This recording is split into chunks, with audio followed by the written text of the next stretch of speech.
Good morning students, I am Rahul Kumar Gupta, your maths teacher. तो guys, in previous video अपन exercise 15.1 solve कर रहे थे।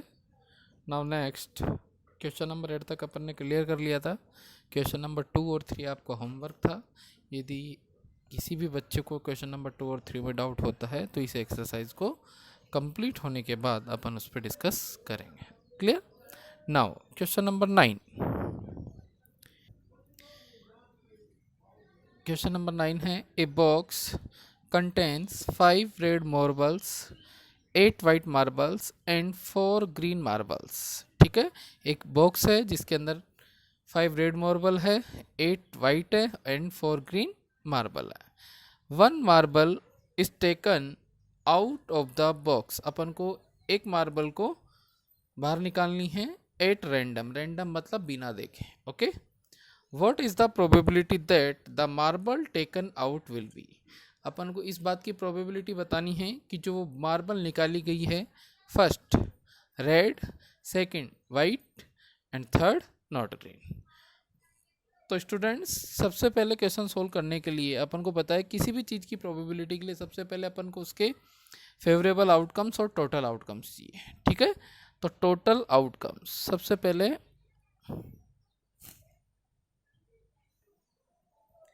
आपके टोटल आउटकम्स मतलब आपके टोटल बॉल्स 5 रेड मार्बल है, 8 वाइट मार्बल है एंड 4 ग्रीन मार्बल। तो टोटल कितने हो गए बेटा? 5 8 13, 13 और 4 17 मार्बल्स हो गई। इसको दिखाना चाहो तो रेड 4 को आर से दिखा दिया, वाइट को डब्लू से एंड ग्रीन को जी से। क्लियर? ये आपके टोटल आउटकम्स मतलब आपकी टोटल बॉल्स आ चुकी, टोटल मार्बल्स आ चुके। ठीक है, क्वेश्चन नंबर फर्स्ट है, आपको रेड आने की प्रोबेबिलिटी चाहिए। तो प्रोबेबिलिटी ऑफ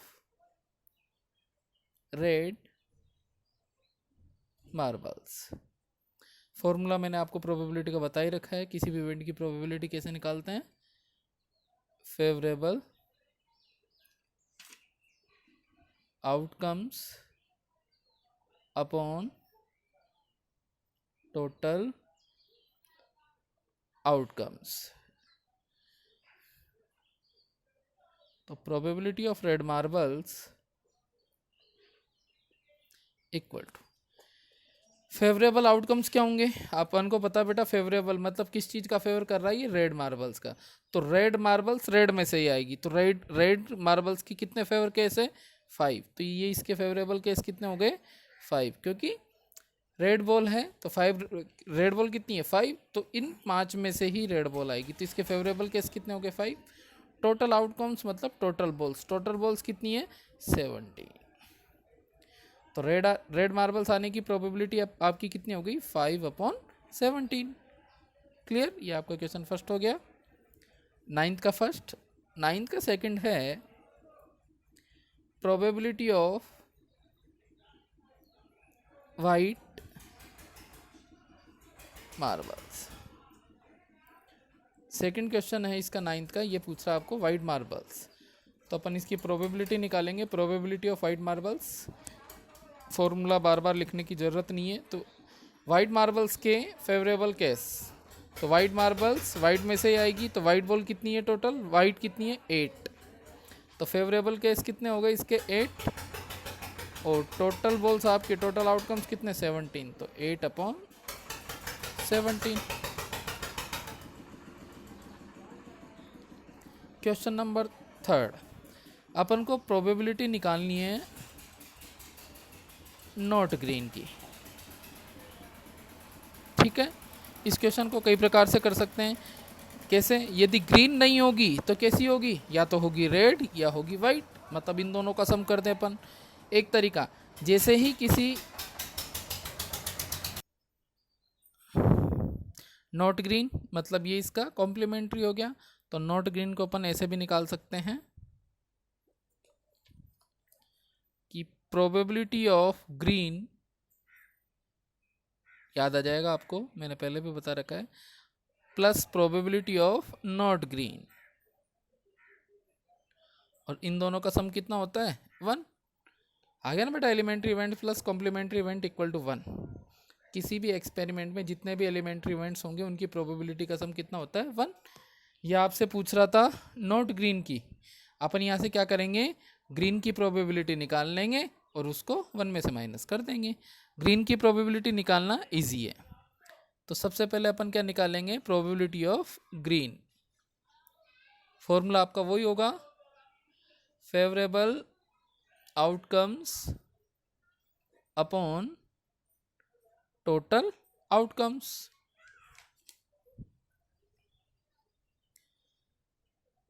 तो प्रोबेबिलिटी ऑफ ग्रीन, देखो बच्चों, ग्रीन बॉल कितनी है टोटल 4, तो ग्रीन के फेवरेबल केस कितने हो गए अपने पास 4, तो ये आपके फेवरेबल केस हो गए कितने 4। टोटल आउटकम्स मतलब टोटल मार्बल्स कितनी है अपने पास 17, तो यहाँ पर आपके पास टोटल आउटकम्स आ गए 17। तो मतलब 4/17 आपकी किसकी प्रोबेबिलिटी आ गई, ग्रीन की प्रोबेबिलिटी। तो अभी अभी आपने देखा था कि probability of green plus probability of not green equal to 1। Green की प्रोबेबिलिटी आपने निकाली 4/17, यहाँ से प्रोबेबिलिटी ऑफ नॉट ग्रीन ये क्या हो जाएगा 1, यहाँ से probability of not green equal to 1, ये प्लस का 4/7 इधर आएगा तो किसका हो जाएगा माइनस का, तो probability of not green equal to 17, आपका एलसीएम आ गया 17 - 4 और यह आपका आ गया बेटा 13/17। क्लियर। यहाँ से आपके पास सेकंड मेथड है,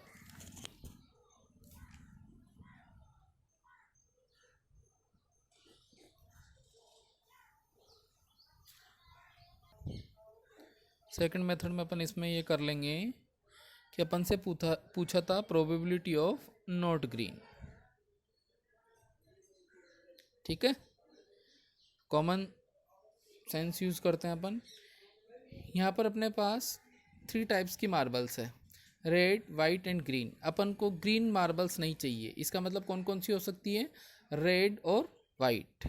ठीक है, रेड और वाइट होगी तो अपन क्या करेंगे, probability of red plus probability of white, इन दोनों को क्या कर देंगे अपन, ऐड कर देंगे। तो प्रोबेबिलिटी ऑफ रेड अपन ने फाइंड आउट की थी कितनी, 5/17।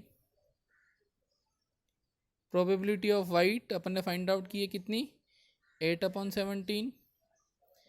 एलसीएम कितना आया 17, 5 + 8, 5 और 8 को ऐड करेंगे तो 13/17। किसी भी मेथड से अपन कर सकते हैं, यह मेथड भी सही है, ये मेथड भी। इस मेथड में थोड़ा सा अपन को समझना पड़ता है कि भाई ग्रीन नहीं होगी तो कैसी हो सकती है, रेड हो सकती है और वाइट हो सकती है। तो अपन रेड और वाइट को क्या कर सकते हैं, ऐड। या फिर आपको अपना बेसिक कॉन्सेप्ट ध्यान में रखते हुए वही कि नोट आ गया तो अपन इसके बिना नोट वाली कंडीशन निकाल लें, उसको 1 में से माइनस कर दें तो अपने पास उसका कॉम्प्लीमेंट्री आ जाएगा। Now next question number 10। A piggy bank contains 100 50 paisa coins, 50 1 rupees coins, 20 2 rupees coins, and 10 5 rupees coins. If it is equally likely that one of the coins will fall out when the bank is turned upside down, what is the probability that the coin, दो case आपको दो की probability निकालनी है। एक तो कि जैसे ही उस पिग्गी बैंक को, जो गुल्लक टाइप का होता है, उसको अपन जैसे ही अपसाइड डाउन करें मतलब उसको उल्टा करें, तो उसमें से जो कॉइन निकले वो इक्वली लाइकली, मतलब कोई सा भी कॉइन निकल सकता है। इक्वली लाइकली आउटकम मतलब चीटिंग नहीं होनी चाहिए, कोई सा भी कॉइन हो सकता है, 50 पैसा का भी हो सकता है, 1 रुपीज़ का भी हो सकता है, 2 रुपीज़ का भी हो सकता है, 5 का भी, 10 का भी, जिसकी आपको वो पूछे। ठीक है, फर्स्ट आपसे पूछा है विल बी 50 पैसा कॉइन, कि इस बात की क्या प्रोबेबिलिटी रहेगी कि जैसे ही अपन ने उस पिगी बैंक को अपसाइड डाउन किया मतलब उल्टा किया, तो 50 पैसे के कॉइन के आने की क्या प्रोबेबिलिटी रहेगी। ठीक है, तो वही सबसे पहले अपन इसको क्या करेंगे, सोल्व करेंगे। सोल्व करने के लिए सबसे पहले अपन इसको कॉइन्स लिख लेते हैं यहाँ पर कि आपके पास 100 कॉइन तो हैं 50 पैसे के, 50 कॉइन्स हैं आपके पास 1 रुपीज़ के, 20 कॉइन्स हैं आपके पास 2 रुपीज़ के, और 10 कॉइन्स आपके पास 5 रुपीज़ के। तो सबसे पहले किसी भी इवेंट की प्रोबेबिलिटी के लिए अपन को टोटल आउटकम्स चाहिए। तो टोटल आउटकम्स क्या हो जाएंगे, इन कॉइन्स का क्या हो जाएगा टोटल। तो 50 पैसे के कितने कॉइन है 100, 1 रुपीज़ के कितनी है 50, 2 रुपीज़ के कितने हैं 20 एंड 5 रुपीज़ के कितने 10। इनको ऐड कर लो 100, 50, 150, 20, 170, 10, 180। ये आपके आ गए कितने टोटल कॉइन्स। फर्स्ट क्वेश्चन कह रहा है कि जैसे ही अपन उसको अपसाइड करेंगे तो विल बी ए 50 पैसा कॉइन, मतलब अपन को प्रोबेबिलिटी निकालना है 50 पैसा कॉइन की। मतलब जैसे ही अपन उसको उल्टा करेंगे तो 50 पैसे के कॉइन आने की कितनी प्रोबेबिलिटी होगी। फॉर्मूला अपना वही है, favourable outcomes upon total outcomes. ठीक है, तो प्रोबेबिलिटी ऑफ 50 पैसा कॉइन, अब 50 पैसे का जो कॉइन होगा वो 50 पैसे के कॉइन्स में ही आएगा। तो 50 पैसे के कॉइन्स के कितने फेवरेबल केस हैं, यहाँ पे देखो आप 50 पैसे के कॉइन्स के कितने फेवरेबल केस हैं 100, ये लो 100। टोटल आउटकम्स मतलब टोटल कॉइन्स कितने अपने पास 180, तो ये आपका आ गया 180। आप कटिंग करना चाहो तो ठीक है, नहीं तो इसको डायरेक्ट यहाँ पे भी छोड़ सकते हैं। कटिंग कर लो, 0 से अपना 0 कट गया, 2 5 जा और 2 9 जा, तो अपना कितना आ गई 5/9। ठीक है। सेकेंड ये कह रहा है, सेकेंड क्वेश्चन है will not be a ₹5 coins. Will not be वही नॉट आ गया कॉम्प्लीमेंट्री इवेंट्स, मतलब probability of 5 rupees coin plus probability of not 5 rupees coin. आ रहा है समझ में। और इन दोनों का सम कितना होता है 1। अब अपन को नोट की तो निकालनी है, मतलब कॉम्प्लीमेंट्री तो अपन को निकालना है। अपन क्या करेंगे 5 रुपीज़ के कॉइन की आने की प्रोबेबिलिटी निकाल लेंगे और उसको किस में से माइनस कर देंगे 1 में से। तो प्रोबेबिलिटी ऑफ 5 रुपीज़ कॉइन, वही formula favourable case upon out case. 5 rupees के कॉइन के कितने फेवरेबल केस हैं, ये 50 पैसा 1, ये रहा 5 रुपीज़। 5 रुपीज़ के कितने फेवरेबल केस हैं 10। और टोटल आउटकम्स मतलब टोटल आउटकम्स टोटल कॉइन्स कितने अपने पास 180। 0 से 0 कट हो गया और ये आपका आ गया 1/18। ठीक है, तो अपन इसको क्या करेंगे, इसी फॉर्मूले में आ जाते हैं अपन वापस कि प्रोबेबिलिटी ऑफ 5 रुपीज़ कॉइन, इस 5 रुपीज़ कॉइन की प्रोबेबिलिटी आपके पास कितनी आ गई 1/18। और आपको चाहिए probability of not 5 rupees coin equal to कितना है 1। तो यहाँ से आप क्या निकाल लोगे, probability of not 5 rupees coin equal to 1 तो है ही, प्लस का 1/18 इधर आएगा तो किसका हो जाएगा माइनस का। एलसीएम कितना आ गया 18, नाउ 18 माइनस 1 कितना आ गया 17/18। करेक्ट।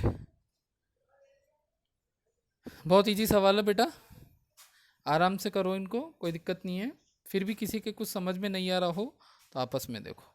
कॉम्प्लीमेंट्री इवेंट्स को कई तरीके से निकाल सकते हैं, लेकिन सबसे इजी तरीका है इसका ये फॉर्मूला बेस कि किसी भी इवेंट का हैपेंड होना प्लस किसी भी इवेंट का हैपेंड नहीं होना equal to 1। Now question number 11, Gopi buys a fish from a shop for his aquarium. The shopkeeper takes out one fish random from a tank containing 5 male fish and 8 female fish. ठीक है, गोपी है, उसके पास एक aquarium है, उसके अंदर 5 तो है अपने पास मेल फिश, 8 है अपने पास फीमेल फिश उसके अंदर है। What is the probability that the fish taken out is a male fish, मतलब उसमें से एक मेल फिश के निकलने की क्या प्रोबेबिलिटी होगी। तो बहुत इजी क्वेश्चन है ये, चाहो तो आप होमवर्क ले लें, लेकिन मैं करवा देता हूँ। तो यहाँ से अपन टोटल आउटकम्स की बात करते हैं। ठीक है, टोटल आउटकम्स क्या होंगे, अपने पास 5 तो आपके पास मेल फिश है, 8 फीमेल फिश है, तो टोटल आउटकम्स कितने हो गए 13। इसको शो कर दो, 5 तो आपकी हो गई मेल और 8 आपकी हो गई फीमेल। ठीक है, आपसे जो भी पूछे उसकी आप निकाल लें। आपसे पूछ रहा है probability of, what is the probability that the fish taken out is a male fish. अपन को किसकी प्रोबेबिलिटी निकालनी है, मेल फिश की। तो प्रोबेबिलिटी ऑफ मेल फिश वो इसके favourable outcomes upon total outcomes. अब अपन को पता है बेटा मेल फिश तो मेल में से ही आएगी। ठीक है, तो मेल फिश के फेवरेबल केस कितने, मेल फिश के फेवरेबल केस कितने 5, टोटल आउटकम्स टोटल केस कितने अपने पास 13, तो मेल फिश के आने की प्रोबेबिलिटी कितनी हो गई 5/13। तो गाइस स्टूडेंट्स 15.1 अपन सोल्व कर रहे हैं। इन सभी क्वेश्चनों को आप आराम से अच्छे से इस वीडियो के माध्यम से और मैं जो आपको पीडीएफ प्रोवाइड कर रहा हूँ उससे आप इस क्वेश्चनों को सोल्व करने की कोशिश करें। फिर भी यदि किसी बच्चे को कोई डाउट हो तो वो मुझे व्हाट्सअप कर सकता है, कोई भी डाउट हो एनी टाइम कॉल कर सकता है। टाइमिंग मैंने आपको बताई रखी है 9 बजे से लेकर 2 बजे तक के बीच में वो आपको मेरे को कभी भी कॉल कर सकता है। और कई बच्चों के ये डाउट हैं कि सर ये जो आप लिंक डालते हो उस पर पिक्चर क्वालिटी क्लियर नहीं आ रही। तो बच्चों आप क्या करें, यूट्यूब पे जाएं और राहुल खंडेलवाल इमानुअल टॉक डालें और डायरेक्ट वहाँ से देखें, तो आपको पिक्चर क्वालिटी ज़्यादा बेटर दिखेगी। Thank you.